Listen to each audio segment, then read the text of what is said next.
Allah dilediğine rızkı bol verir, dilediğine kısar.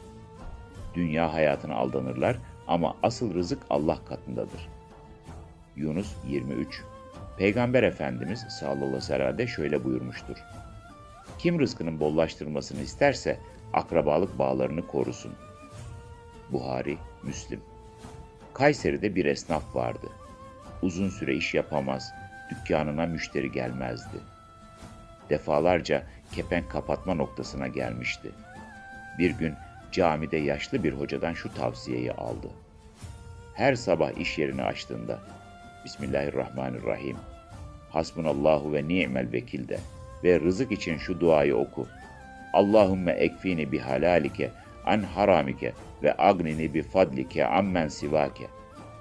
Allah'ım helalinle beni haramdan uzak tut, fazlınla beni senden başkasına muhtaç etme.